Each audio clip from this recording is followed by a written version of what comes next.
Kaderisasi penyelenggara pemilihan umum sangatlah penting untuk melanjutkan estafet kepemimpinan penyelenggara pemilihan umum tingkat kabupaten kota. Berikut saya akan berbagi contoh soal beserta kunci jawabannya. Tes tulis CAT untuk seleksi anggota Bawaslu atau KPU tingkat kabupaten kota. Materinya saya bagi 4 bidang pengetahuan. Yang pertama tentang kepemiluan, kedua analisis dan pengambilan keputusan, 3 pengetahuan umum, 4 kebangsaan, dan yang kelima tes psikologi. Contoh soal psikologi, soal yang pertama. Soal psikotes bidang analogi nomor 1 sampai 5. Trik mudahnya untuk penyelesaian analogi ini, tentukan jenis kata dan hubungan kata dalam soal. Kemudian tentukan pilihan jawaban yang mempunyai hubungan searah dengan soal.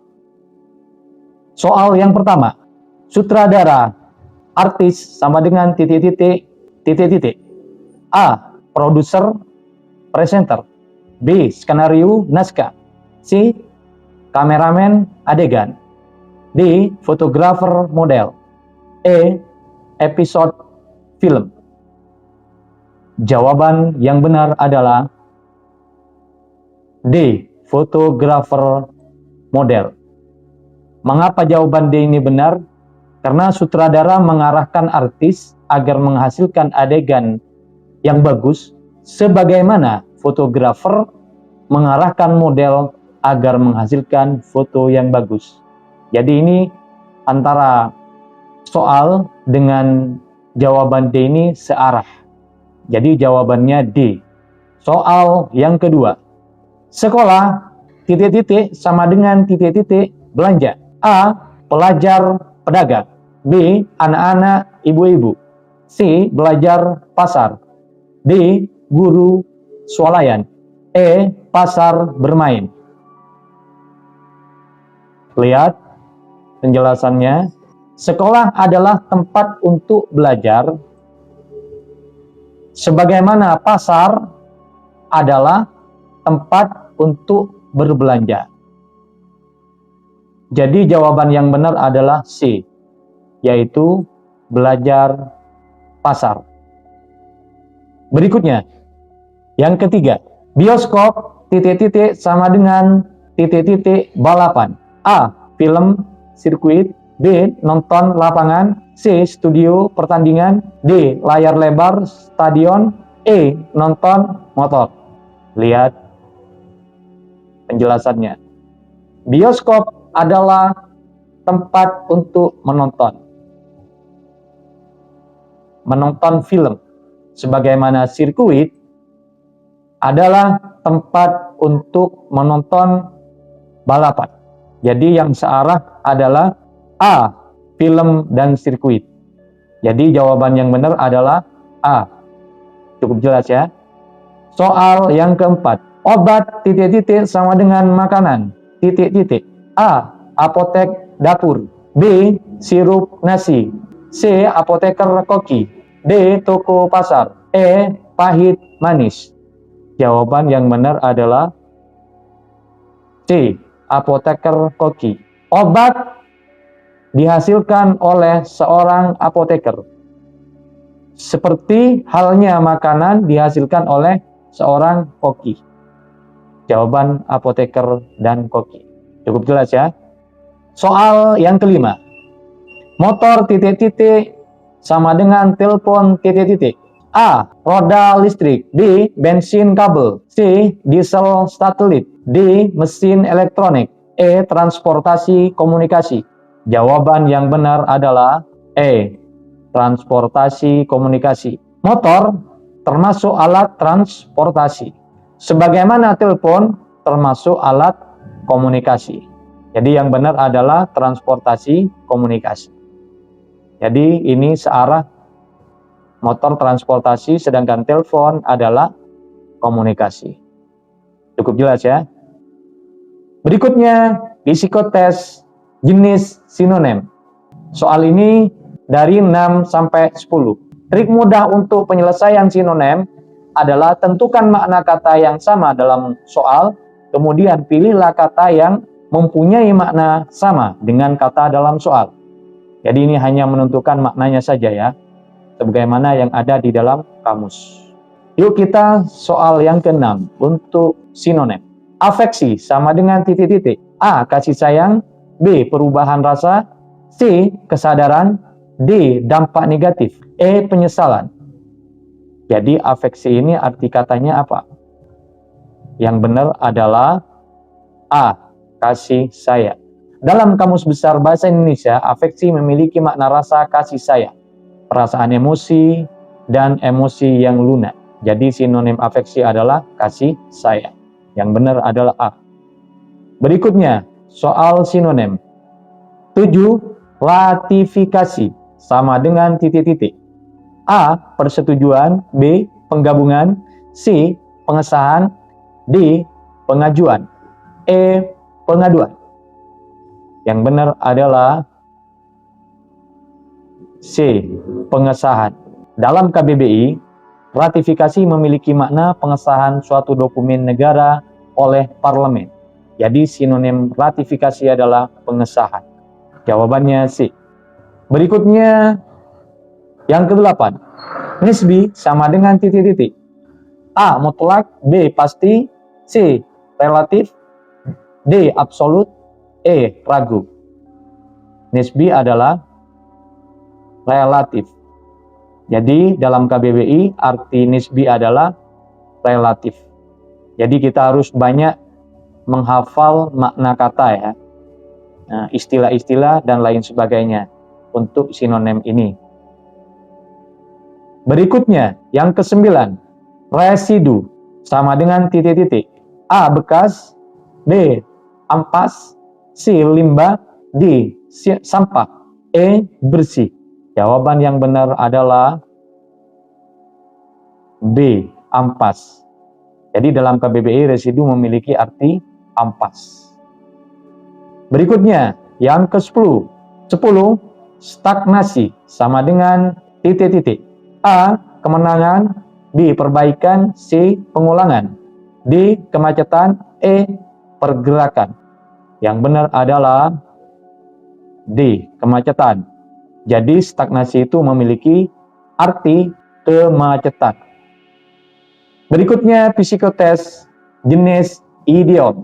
Soal nomor 11 sampai nomor 15. Trik mudahnya untuk penyelesaian idiom ini, kata dalam kurung titik-titik adalah kata kedua idiom pertama dan kata pertama idiom kedua, sehingga terbentuk dua makna idiom. Pilihlah kata yang membentuk dua kata idiom. Kita langsung ke soal nomor 11. Contoh soal idiom nomor 11. Panjang dalam kurung titik-titik. Kanan. A. Muka. B. Tangan. C. Kaki. D. Tali. E. Telinga. Jawaban yang benar adalah B. Tangan. Kata dalam kurung adalah kata kedua idiom pertama dan kata pertama idiom kedua, sehingga terbentuk dua makna idiom. Pilihlah kata yang membentuk dua kata idiom. Panjang tangan artinya suka mencuri atau copet. Tangan kanan artinya orang kepercayaan. Ini idiom pertama, ini idiom kedua. Jadi kata tangan itu menjadi panjang tangan sekaligus menjadi tangan kanan. Jadi kata tangan ini berfungsi dalam kata dua idiom tersebut. Jadi nyambung, panjang tangan, tangan kanan. Jadi isinya yang dalam kurung adalah tangan. Kata kedua idiom pertama dan kata pertama untuk idiom kedua. Ini sudah benar B jawabannya. Soal yang ke-12 untuk idiom. Naik titik-titik biru. A. Kursi. B. Pangkat. C. Darah. D. Pita. E. Banding. Jawaban yang benar untuk mengisi titik-titik di tengah adalah C. Darah.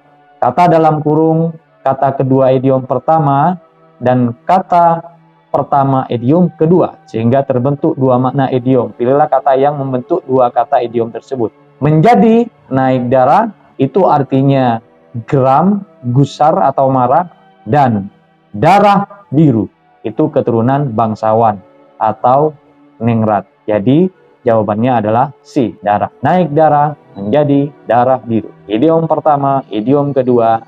Jadi kata darah menjadi kata kedua idiom pertama sekaligus kata pertama untuk idiom kedua. Cukup jelas ya? Soal yang ke-13. Besar dalam kurung titik-titik dingin. A. Mulut. B. Tangan. C. Pasak. D. Kepala. E. Hati. Jawaban yang benar untuk mengisi titik-titik di tengah adalah D. Kepala.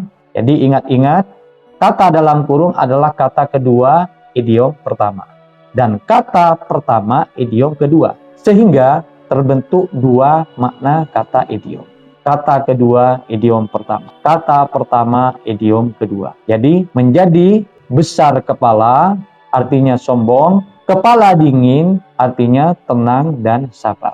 Jadi kepala itu berfungsi menjadi kata kedua dari idiom pertama dan kata pertama untuk idiom kedua. Cukup jelas ya? Soal ke-14. Tinggi dalam kurung titik-titik batu. A. Hati. B. Badan. C. Angan. D. Tangan. E. Mata. Yang benar untuk mengisi titik-titik di tengah adalah A. Hati. Jadi hati ini berfungsi untuk mengisi kata kedua untuk idiom pertama menjadi tinggi hati artinya sombong atau angkuh, dan sekaligus hati ini menjadi kata pertama untuk idiom kedua menjadi hati batu artinya tidak berperasaan, tidak menaruh belas kasihan. Jadi jawaban nomor 14 adalah hati. Cukup jelas ya? Soal yang ke-15. Tangan dalam kurung titik-titik hati. A. Dingin. B. Kanan. C. Kiri. D. Pendek. E. Cepat. Jawaban yang benar adalah A. Dingin. Tangan dingin. Jadi dingin hati artinya tidak bersemangat atau tidak gembira. Jadi jawaban yang benar adalah A, yaitu dingin. Contoh soal yang pertama. Analisis SWOT adalah alat yang digunakan untuk A. Menganalisa kekuatan, kelemahan, peluang, dan ancaman. B. Menganalisis faktor internal dan eksternal. C. Menganalisis tingkat kepentingan dan kinerja. D. Menganalisis hubungan antara dua variabel. Jawaban yang tepat adalah A. Menganalisis kekuatan, kelemahan, peluang, dan ancaman. Kepanjangan dari SWOT adalah Strengths, Weaknesses, Opportunities, and Threat. Digunakan untuk menganalisis kekuatan, kelemahan, peluang, dan ancaman dalam sebuah organisasi dan proyek. Soal yang kedua. Ketika mengambil keputusan, penting untuk mempertimbangkan A. Tujuan yang ingin dicapai. B. Ketersediaan waktu. C. Ketersediaan sumber daya. Yang D. Semua jawaban benar. Jawaban yang benar adalah D. Semua jawaban benar. Ketika mengambil keputusan, penting untuk mempertimbangkan tujuan yang ingin dicapai, ketersediaan waktu, dan ketersediaan sumber daya. Yang ketiga, metode pengambilan keputusan yang didasarkan pada intuisi dan pengalaman pribadi disebut A. Analisis keputusan. B. Pengambilan keputusan rasional. C. Pengambilan keputusan intuitif. D. Pengambilan keputusan kelompok. Jawaban yang benar adalah C. Pengambilan keputusan intuitif. Karena pengambilan keputusan intuitif didasarkan pada intuisi dan pengalaman pribadi. Sedangkan pengambilan keputusan rasional didasarkan pada analisis dan pengambilan keputusan kelompok. melibatkan beberapa orang dalam pengambilan keputusan. Soal yang keempat. Peta kendali digunakan untuk A. Menunjukkan perubahan dalam data dari waktu ke waktu. B. Mengukur tingkat kepuasan pelanggan. C. Mengukur kinerja karyawan. D. Mengukur tingkat produksi. Jawaban yang benar adalah A. Menunjukkan perubahan dalam data dari waktu ke waktu. Karena peta kendali digunakan untuk menunjukkan perubahan dalam data dari waktu ke waktu. Biasanya untuk mengidentifikasi penyebab variasi dan meningkatkan proses. Yang kelima, faktor yang harus dipertimbangkan dalam mengukur efektivitas sebuah program adalah A. Tujuan yang ingin dicapai. B. Biaya program. C. Ketersediaan sumber daya. D. Semua jawaban benar. Jawaban yang benar adalah semua jawaban benar. A, B, dan C. Karena faktor yang harus dipertimbangkan dalam mengukur efektivitas sebuah program adalah tujuan yang ingin dicapai, biaya program, dan ketersediaan sumber daya. Semua faktor ini saling terkait dan mempengaruhi efektivitas program secara keseluruhan. Yang keenam, sebuah partai politik memperoleh 25% suara dalam suatu pemilihan. Jika terdapat 5 partai politik yang ikut serta dalam pemilihan tersebut, berapa persentase suara yang tidak diperoleh oleh partai tersebut? Ingat, suara yang tidak diperoleh. Berapa persen suara yang tidak diperoleh oleh partai tersebut? A. 20%, B. 35%, C. 60%, D. 75%, E. 80%. Jawaban yang benar adalah D. 75%. 75% ini adalah jumlah persentase suara yang tidak diperoleh oleh partai tersebut. Dapat dihitung dengan cara mencari selisih antara 100% dengan persentase suara yang diperoleh oleh partai tersebut. Sehingga persentase suara yang tidak diperoleh oleh partai tersebut dihitung dengan rumus. 100% dikurangi 25% sama dengan 75%. Cukup jelas ya? Baik. Yang ketujuh, suatu hari sebuah partai politik memenangkan suatu pemilihan dengan jumlah suara sebesar 10.000. Setelah dihitung, ternyata jumlah suara sah adalah 8.000. Sedangkan suara tidak sah adalah 2.000. Berapa persen suara sah partai politik tersebut? A. 20%, B. 80%, C. 100%, D. 125%, E. 150%. Jawaban yang benar adalah 80%, yaitu B. Karena jumlah suara sah adalah 8.000, sedangkan jumlah total suara yang sah ataupun yang tidak sah adalah 10.000. Oleh karena itu, persentase suara sah partai tersebut adalah 8.000 dibagi 10.000 kali 100%. Ditemukan datanya 80%. Cukup jelas ya? Baik, soal yang ke-8.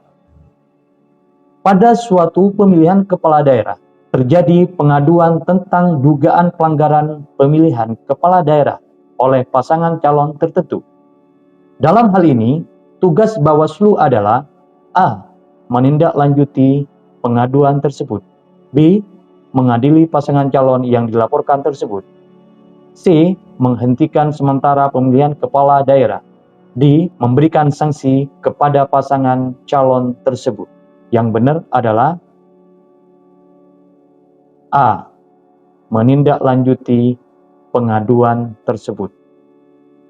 Karena tindakan pertama yang harus dilakukan Bawaslu adalah menindaklanjuti aduan tersebut untuk memastikan pelanggaran tersebut bisa dibuktikan atau tidak. Soal yang ke-9. Seorang pengamat politik menyatakan bahwa dari total pemilih pada suatu daerah, sebanyak 60% akan memilih calon A, 30% akan memilih calon B, dan sisanya akan golput. Jika jumlah pemilih pada daerah tersebut adalah 20 orang, berapa jumlah pemilih yang kemungkinan besar akan memilih calon B? A. 2.000, B. 4.000, C. 6.000, D. 8.000, E. 12.000. Jawaban yang benar adalah B. 4.000. Karena jumlah pemilih yang kemungkinan besar akan memilih calon B dapat dihitung dengan menggunakan persentase pemilih calon B dari total jumlah pemilih. Jadi jumlah pemilih calon B adalah 30% kali 20.000 sama dengan 0,3. Lalu dikalikan 20.000 sama dengan 6.000. Karena yang diminta adalah jumlah pemilih yang kemungkinan besar, maka jawaban yang benar adalah B, 4.000. Karena sebagian dari pemilih kemungkinan akan golput. Cukup jelas ya? Baik, soal yang ke-10. Salah satu alat analisis keputusan yang berguna dalam mengevaluasi alternatif adalah A. Diagram Pareto, B. Diagram Ishikawa, C. Analisis SWOT, D. Analisis biaya manfaat. Yang paling benar jawabannya adalah D. Analisis biaya dan manfaat. Karena analisis biaya manfaat, cost and benefit analysis, adalah alat analisis keputusan yang berguna dalam mengevaluasi alternatif dengan membandingkan biaya dan manfaat dari setiap alternatif yang mungkin. Tapi kalau yang A, diagram Pareto, adalah digunakan untuk mengidentifikasi masalah yang paling umum atau signifikan dalam suatu proses atau sistem. Sedangkan yang B, diagram Ishikawa, digunakan untuk mengidentifikasi faktor-faktor penyebab masalah atau kesalahan dalam suatu proses atau sistem. Sedangkan yang C, analisis SWOT, digunakan untuk menganalisis kekuatan, kelemahan, peluang, dan ancaman dalam sebuah organisasi atau proyek. Berarti yang benar adalah D, yaitu analisis biaya dan manfaat atau cost and benefit analysis. Baik, soal yang pertama. Bagaimana Bawaslu tingkat kabupaten kota melakukan pengawasan terhadap kampanye pemilihan umum? A. Melakukan pemantauan terhadap media massa. B. Mengadakan sosialisasi kepada masyarakat tentang aturan kampanye. C. Menerima laporan pelanggaran kampanye. D. Semuanya jawaban benar. Jawaban yang tepat adalah D. Karena A, B, dan C itu memang tugas dari Bawaslu. Yang kedua, siapa yang bertanggung jawab dalam menetapkan hasil pemilihan umum? A. KPU, B. Bawaslu, C. Partai politik, D. Semua jawaban benar. Jawaban yang tepat adalah KPU. Yang ketiga, apa yang dimaksud dengan kecurangan pemilu? A. Pelanggaran hukum yang terjadi selama pemilihan. B. Kesalahan dalam perhitungan suara. C. Gangguan teknis pada alat pemilu. D. Kegagalan dalam pengawasan pemilu. Coba Anda tebak dulu. Yang benar adalah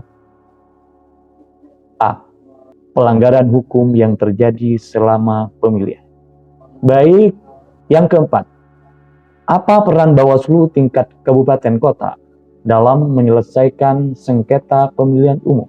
A. Memberikan sanksi kepada pelanggar pemilihan umum. B. Menyediakan forum penyelesaian sengketa pemilihan umum. C. Memutuskan hasil pemilihan umum. D. Membuat laporan hasil pemilihan umum.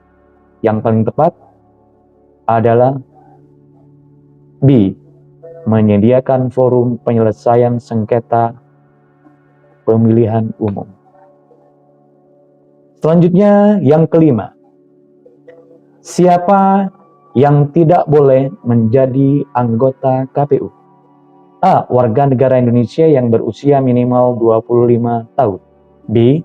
Tidak pernah dihukum penjara berdasarkan putusan pengadilan. C. Menjadi anggota partai politik. D. Jawabannya benar. Yang dilarang untuk menjadi anggota KPU. Jawaban yang benar adalah C. Orang yang menjadi anggota partai politik atau terafiliasi dengan partai politik. Yang keenam, apa peran KPU tingkat kabupaten kota dalam membantu masyarakat dalam pemilihan umum? A. Memberikan informasi tentang pemilihan umum. B. Memfasilitasi penyandang disabilitas. C. Menyediakan TPS. D. Semua jawaban benar. Jawabannya adalah semua jawaban di atas benar. Memang tugasnya KPU adalah A, B, C, dan lain-lain.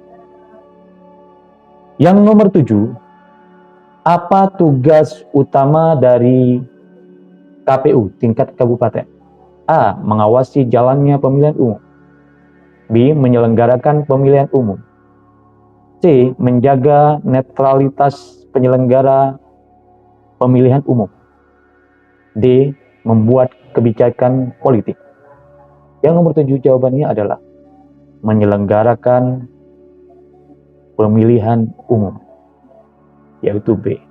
Karena itu tugas utama dari KPU. Yang ditanyakan di sini tugas utama. Ya. Yang benar adalah, yang paling tepat adalah B. Baik, yang ke-8. Berapa ambang batas dukungan yang diperlukan untuk mencalonkan diri sebagai presiden pada pemilihan presiden 2019? Ambang batasnya A. 10% kursi DPR. B. 20% kursi DPR. C. 30%. D. 40%. Yang paling benar berdasarkan undang-undang, yang paling benar adalah B. 20% kursi DPR atau 25% suara sah nasional pada pemilihan legislatif sebelumnya. Nomor 9, siapa yang bertanggung jawab dalam mengatur jadwal pelaksanaan pemilu? A. KPU. B. Bawaslu. C. Partai politik. D. Semua jawaban benar. Yang nomor 9 adalah KPU. Karena Bawaslu tugasnya mengawasi partai politik, yaitu berkontestasi, tidak mungkin, semua jawaban juga tidak mungkin. Yang benar KPU. Baik, nomor 10, apakah yang dimaksud dengan pemilu serentak? A. Pemilihan umum yang dilaksanakan secara serentak di seluruh Indonesia. B. Pemilihan umum yang dilaksanakan secara serentak di beberapa wilayah Indonesia. C. Pemilihan umum yang dilaksanakan secara terpisah di seluruh Indonesia. D. Pemilihan umum yang dilaksanakan secara terpisah di beberapa wilayah Indonesia.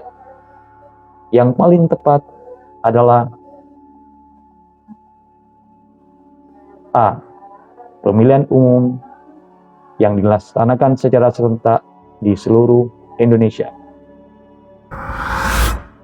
Yang nomor 11. Apa yang dimaksud dengan C1? A. Hasil rekapitulasi suara di TPS.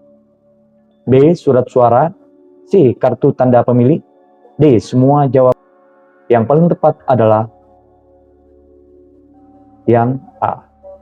C1 itu adalah hasil rekapitulasi surat suara di TPS.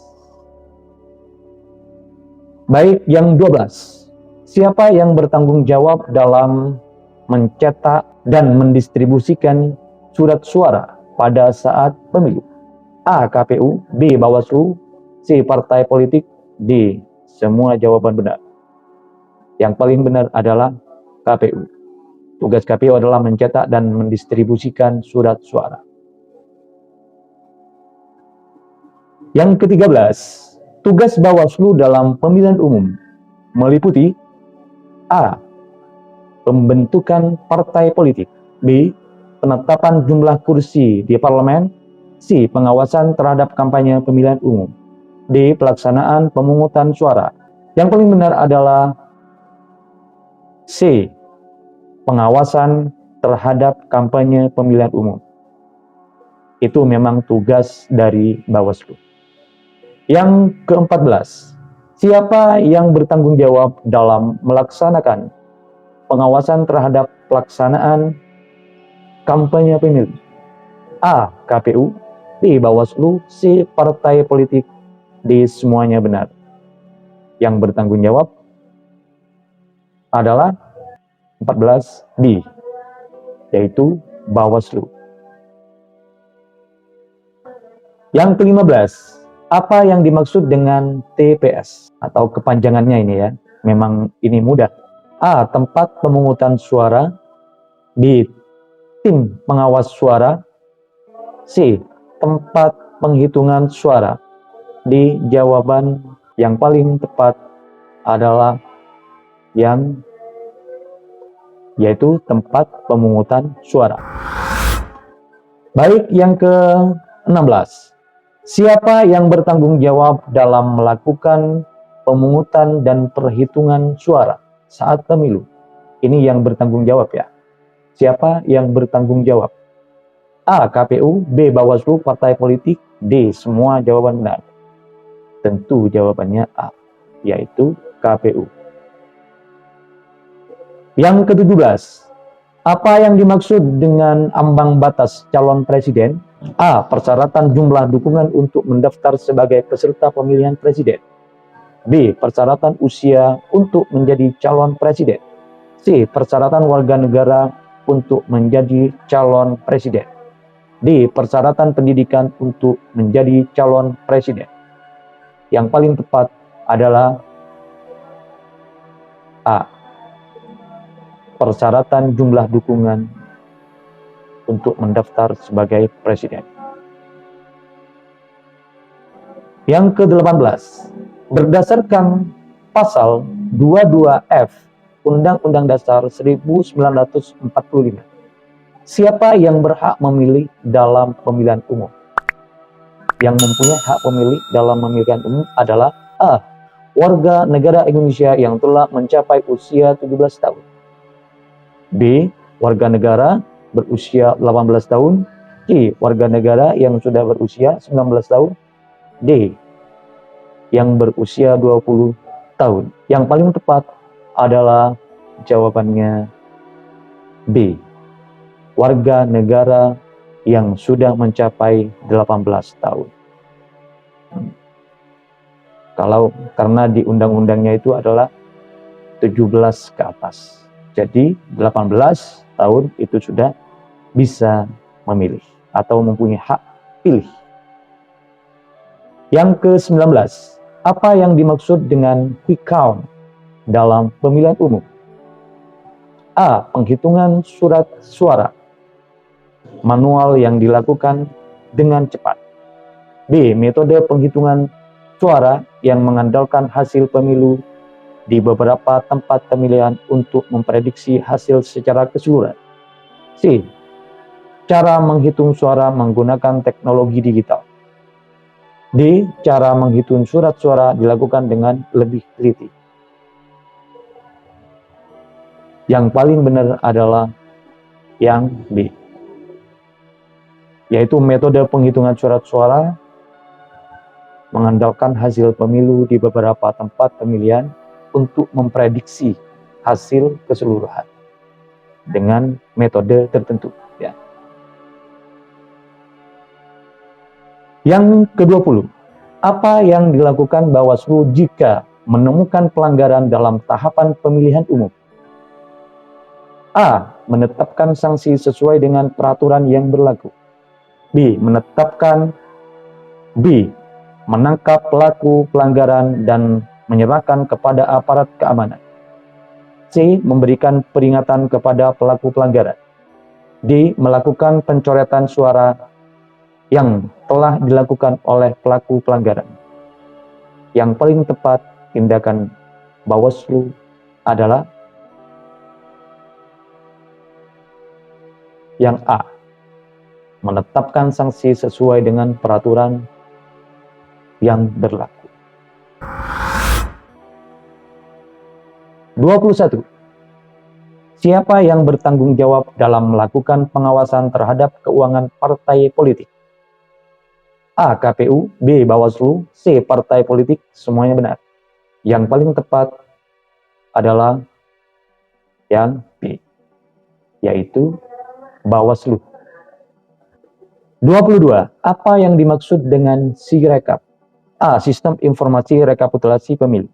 B. Sistem informasi pemilu. C. Sistem informasi penghitungan suara. D. Semua jawaban salah. Yang paling benar adalah A. Sistem informasi rekapitulasi pemilu. 23. Siapa yang bertanggung jawab dalam melakukan verifikasi faktual terhadap calon legislatif? A. KPU, B. Bawaslu, C. Partai politik, D. Semua jawaban benar. Yang paling tepat adalah A.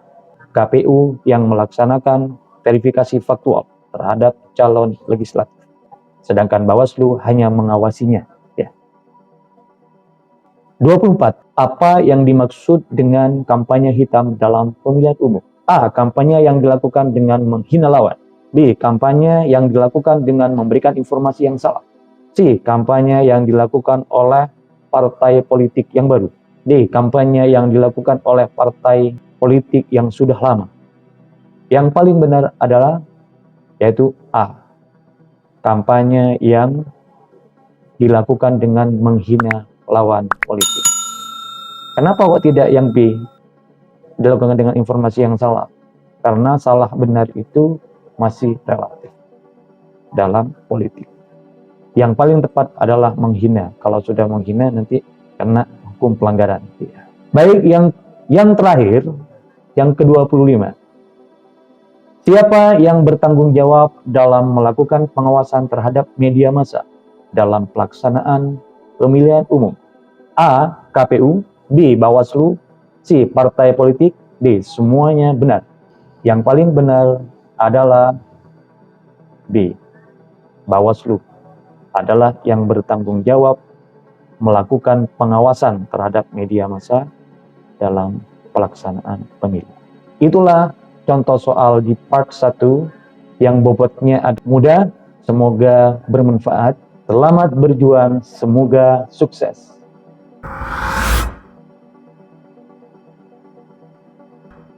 Baik, sekarang soal bidang kebangsaan Indonesia. Soal yang pertama, apa yang diatur oleh UUD 1945 tentang hak asasi manusia? A. Hak untuk memperkaya diri sendiri dan keluarga. B. Hak untuk hidup bahagia dunia akhirat. C. Hak untuk hidup dan mempertahankan kehidupan. D. Hak untuk mendapatkan vaksin.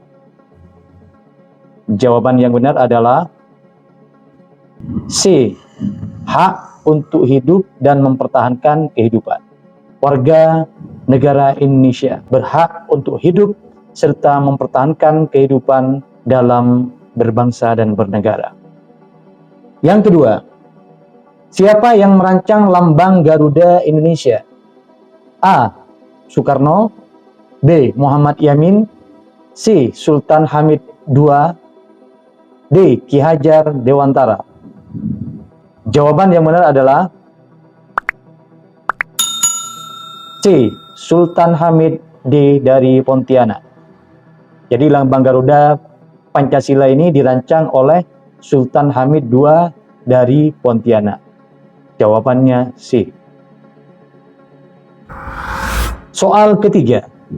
Siapa yang merancang lagu kebangsaan Indonesia Raya? A. W.R. Supratman, B. Muhammad Yamin, C. Sultan Hamid II, D. Ki Hajar Dewantara. Jawaban yang tepat adalah A. W.R. Supratman. Lagu Indonesia Raya ini diciptakan oleh W.G. Rudolf Supratman pada tahun 1924. Kemudian diperkenalkan di depan umum pada tanggal 28 Oktober 1928 dalam acara Kongres Pemuda II di Batavia, Jakarta. Yang keempat, apa sebutan nama bendera Indonesia pertama kali? A. Bendera pusaka, B. Bendera kebangsaan, C. Bendera sangsaka merah putih, D. Bendera Majapahit. Jawaban yang benar adalah C. Bendera sangsaka merah putih. Jadi bendera pertama Indonesia adalah bendera pusaka yang disebut bendera sangsaka merah putih. Yang menjahit bendera merah putih adalah Fatmawati.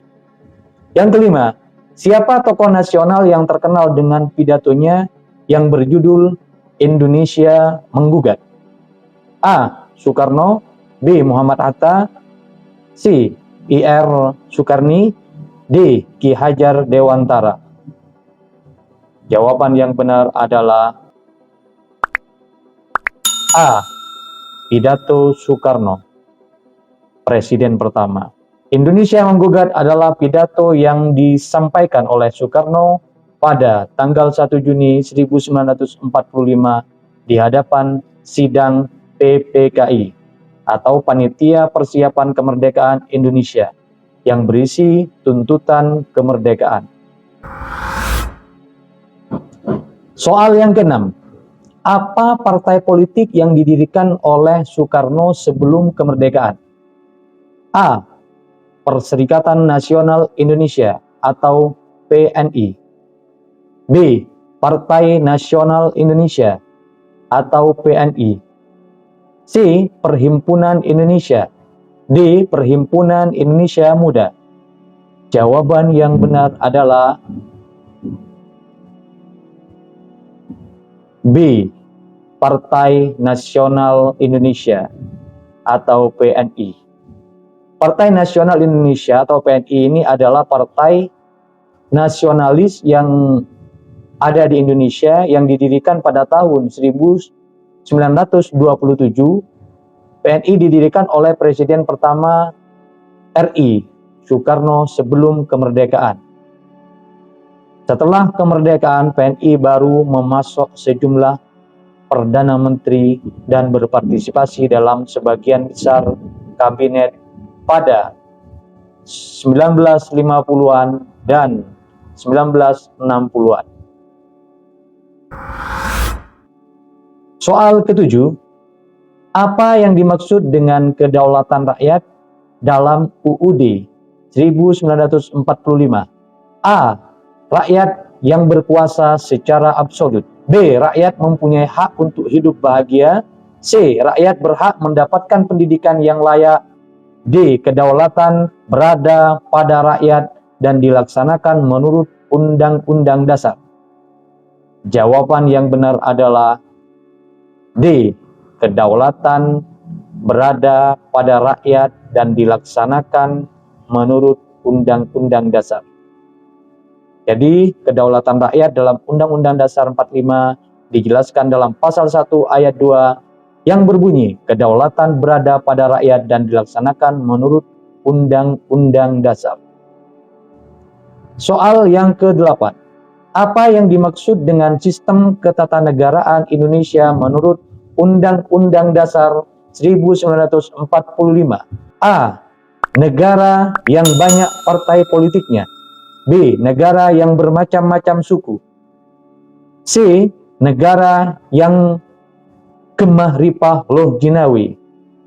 D. Negara kesatuan yang berbentuk republik. Jawaban yang benar adalah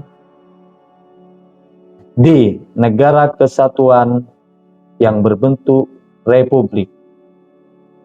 Jadi pasal 1 ayat 1 Undang-Undang Dasar 1945 menyatakan bahwa negara Indonesia ialah negara kesatuan yang berbentuk republik. Artinya Indonesia merupakan satu kesatuan yang dipimpin oleh pemerintah yang diatur dalam bentuk republik dalam sistem ketatanegaraan. Kekuasaan negara dipegang oleh presiden yang dipilih secara langsung oleh rakyat. Contoh soal yang ke-9.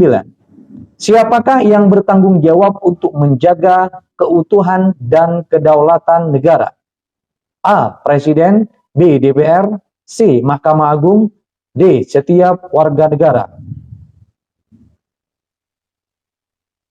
Jawaban yang benar adalah D. Setiap warga negara. Jadi dalam pasal 30 ayat 1 UUD 45 menyatakan setiap warga negara berhak dan wajib ikut serta dalam usaha mempertahankan keamanan negara. Soal yang ke-10. Pasal berapa dalam UUD 45 yang mengatur tentang kebebasan beragama? A. Pasal 28, B. Pasal 27, C. Pasal 28, D.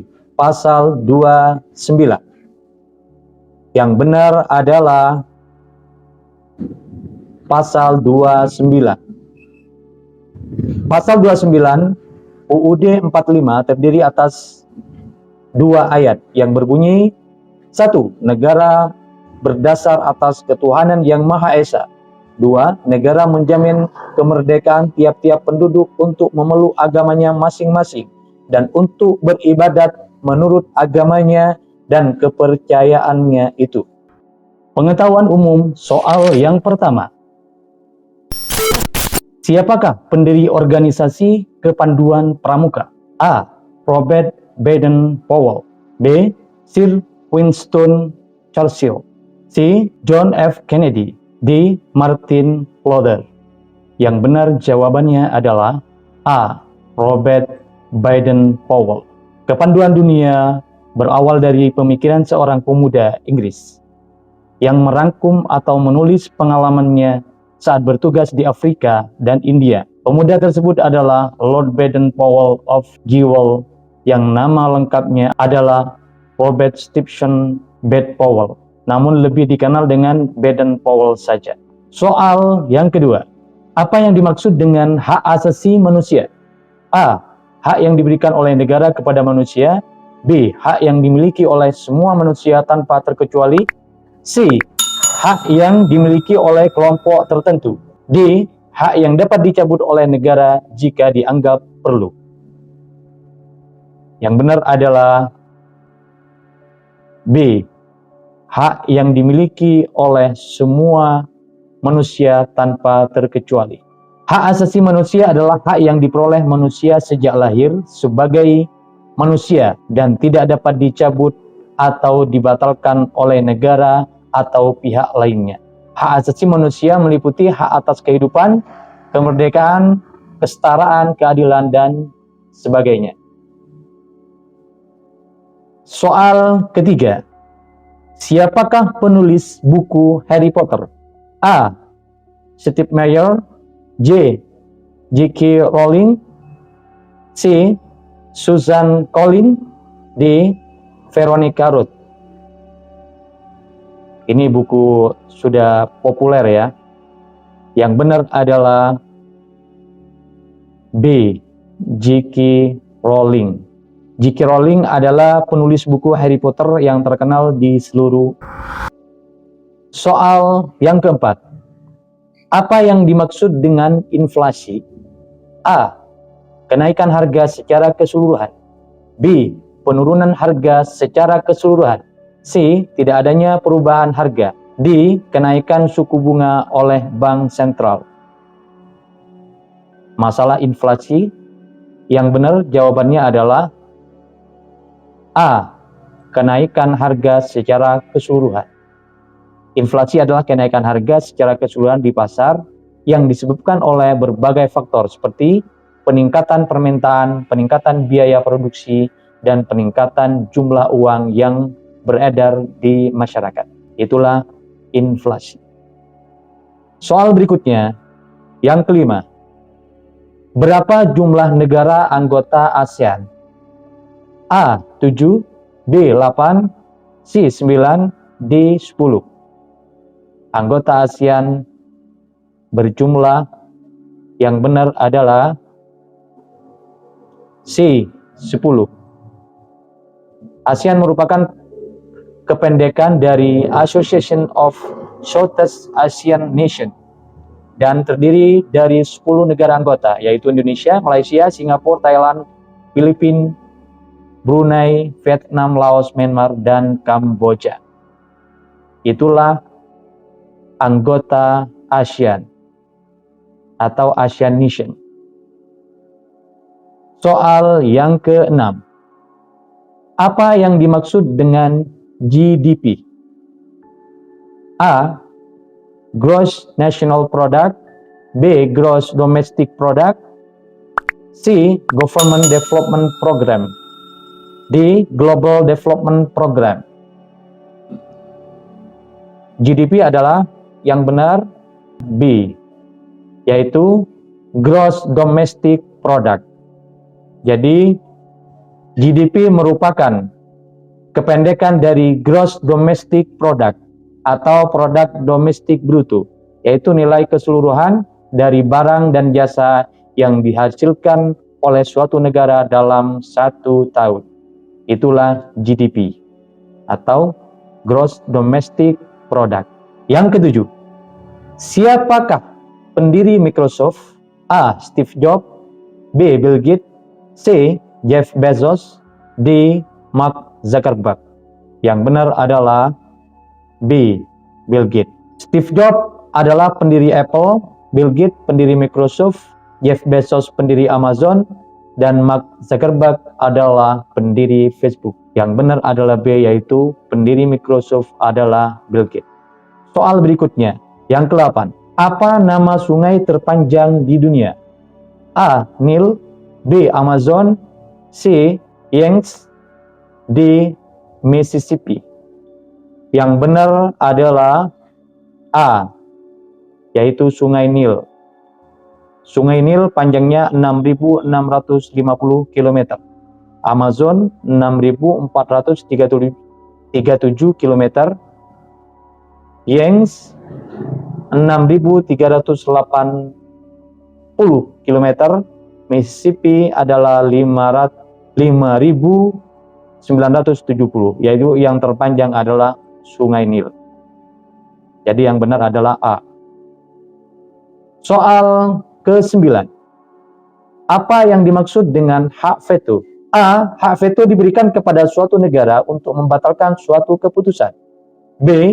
Hak veto diberikan kepada semua negara anggota PBB. C. Hak veto diberikan kepada 5 negara tetap anggota Dewan Keamanan PBB. D. Hak veto diberikan kepada semua negara yang hadir dalam pertemuan PBB. Yang benar adalah C.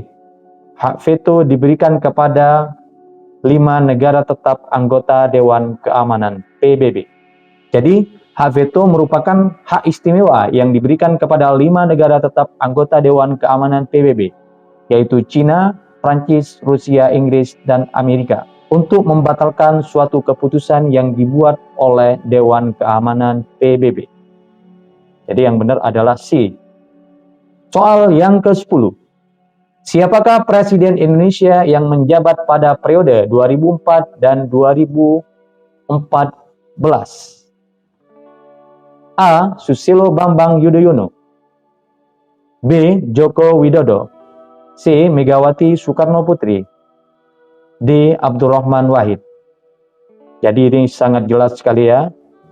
Jawabannya adalah A, yaitu Bapak Susilo Bambang Yudhoyono atau SBY. Susilo Bambang Yudhoyono atau SBY adalah Presiden Indonesia ke-6 yang menjabat pada periode 2004 sampai 2014. Itulah soal pengetahuan umum untuk contoh soal CAT, seleksi Bawaslu, atau KPU Kabupaten Kota. Sampai jumpa di chapter selanjutnya. Semoga sukses.